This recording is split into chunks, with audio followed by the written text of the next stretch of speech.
ये credit card वाले भैया भी थोड़ा ध्यान रखो भाई, पॉइंट्स तो आ ही जाएंगे, साथ साथ में आ जाएगा आपका इनकम टैक्स का नोटिस, क्योंकि ये जो पॉइंट पॉइंट के चक्कर में आप खेलते हो, दुनिया भर का क्रेडिट को स्वाइप कर देते हो 1% पे, 2% पे, पेट्रोल पंप पे, कहीं भी आप जो भी आपका मन करा, ठीक है, तो खर्चने में दिक्कत नहीं है अगर, या फिर उसमें कैश डिपॉजिट करवाते हो 1 लाख रुपए तक, क्रेडिट कार्ड का बिल आया, गई बैंक में और 1 लाख रुपए जमा करवा दिया तो कोई दिक्कत नहीं, या फिर 10 लाख रुपए से ज्यादा की ट्रांजेक्शन करी तो उस केस में आपको इनकम टैक्स का नोटिस आ सकता है, पूछा जा सकता है कि जी आपने ये खर्चा कहाँ पे किया, किस पर्पज से किया, अगर आपने खर्चा किया है तो आपने उसको रीपे भी किया होगा। भाई पूछने के पीछे एक सॉलिड रीजन है। रीजन क्या है? वो कहते हैं यार आपने आईटीआर तो दिखा रखी है 5 लाख की या फिर 7 लाख की, और आप साल में आप 50-50 लाख रुपए वापस कर देते हो क्रेडिट कार्ड के, कहां से आए, क्या खर्चा किया, तो वो सारी एक्सप्लेनेशन आपसे मांग सकता है। और अगर एक बार एक्सप्लेनेशन मांगी तो खाली सिर्फ उसके एक्सप्लेनेशन नहीं मांगता, वो कंप्लीट आपकी बैंक स्टेटमेंट मांगता है, सारी डिटेल दो, और चांसेस होता है उस बैंक स्टेटमेंट में क्रेडिट कार्ड को साइड में छोड़ दे, 2-4 बातें और पूछ लेगा, ठीक है भैया ये डिटेल लेके आओ, ये प्रॉपर्टी बेची है, कुछ और बड़ी ट्रांजैक्शन है, ठीक है, क्यों ऐसा काम करना, लिमिट का खर्चा करो यार, क्रेडिट कार्ड का एक अपना पर्टिकुलर यूज है, उसको उसी तक रखो, एक्सेसरी पॉइंट के चक्कर में बिल्कुल मत जाओ,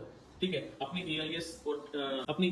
टीआईएस रिपोर्ट को प्रॉपर देखो, उसमें कितना खर्चा कर रखा है, उसके हिसाब से अपनी आईटीआर भरो, तो वो कहीं ज्यादा आपको बेनिफिट देगी, rather than किसी को भी क्रेडिट कार्ड दे दो और कोई भी खर्चा कर दो, फिर जाके कैश जमा करवा दो, ठीक है, पॉइंट्स खेलते रहो, और या फिर कभी कोई ऐप से, कभी किसी दूसरी ऐप से उन कार्डों को आपस में स्वाइप करते रहो, गलत तरीका है। क्रेडिट कार्ड का एक अपना यूज है, उसको सही तरीके से करो, नहीं तो इनकम टैक्स का नोटिस जो आएगा ना, वो आपकी जिंदगी भर के पॉइंट्स ले जाएगा, ठीक है, सीए की फीस भी हो जाएगी यार, कंसल्टेंट की फीस हो जाएगी, तो थोड़ा सा ध्यान रखो, क्रेडिट कार्ड का लिमिटेड यूज करो, यानी कि जिस पर्पज के लिए बनाया इमरजेंसी क्रेडिट्स के लिए वही यूज करो, अननेसेसरी यूज मत करो।